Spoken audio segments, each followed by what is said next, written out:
This story, maybe it isn't real.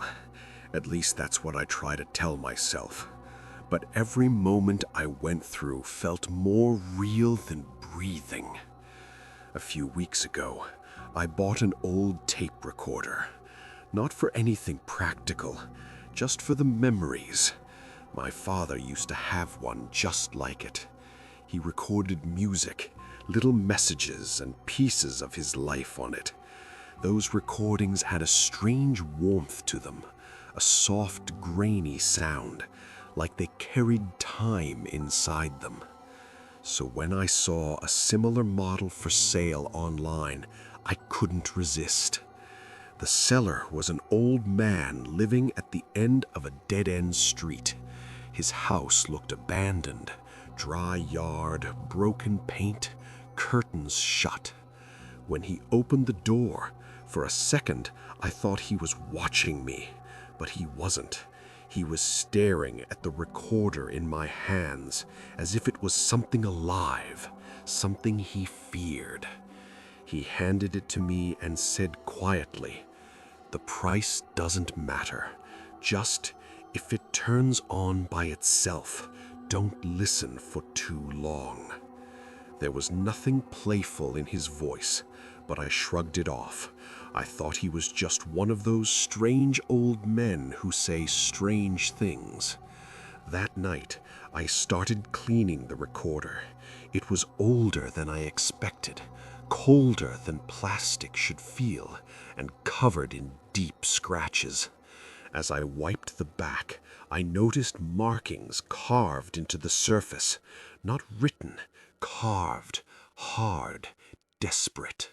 3 warnings. Do not open it.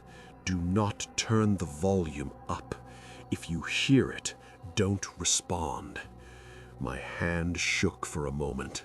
I told myself it must have been a joke, but the cuts were too deep, too uneven, like someone had carved them while their hands were trembling. Night came. The house went silent. The air felt heavy. All the lights were off, except for the small desk lamp beside me. That's when it happened. Without me touching anything, the recorder clicked on. The tiny red light began to blink. The tape inside started spinning. My whole body froze. There was no wind, no vibration, no reason. It just turned on. At first, there was only static. Then, footsteps. Slow, dragging footsteps.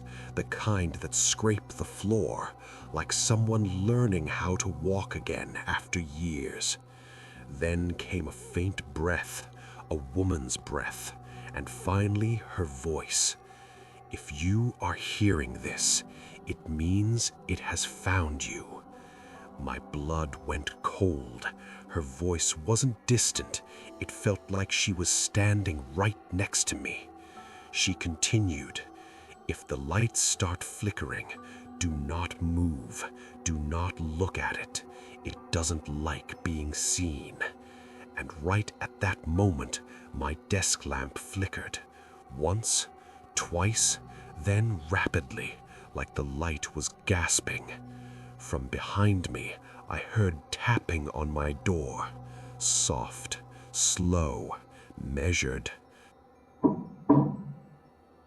My lungs locked. I couldn't turn around. I couldn't even breathe. The woman's voice on the tape said, "It will try to speak. It will try to sound like someone you know, but it is not them. It is never them.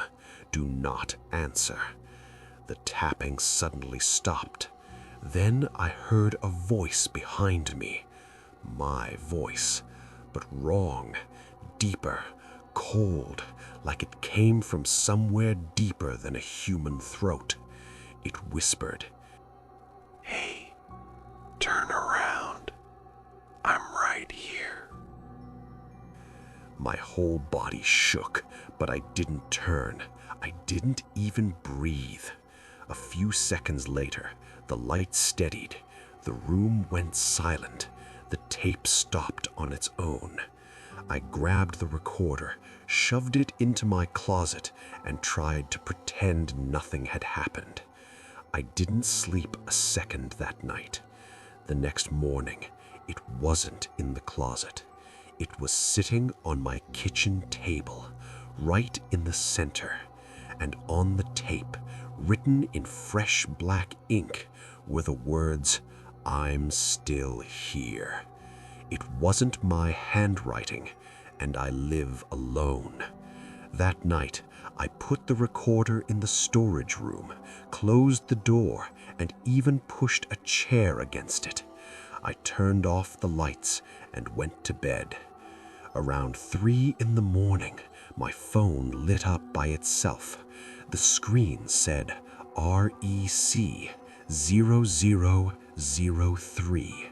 It was recording on its own. When I played the audio, it was 3 seconds of silence, and then a breath, a slow, deep breath.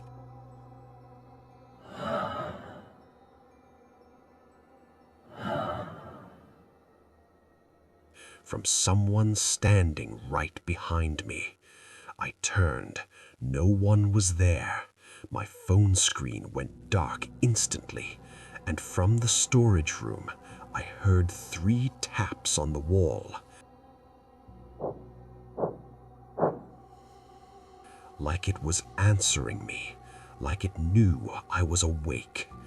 I still don't know what it wants. I don't know why it chose me, but I've learned one thing.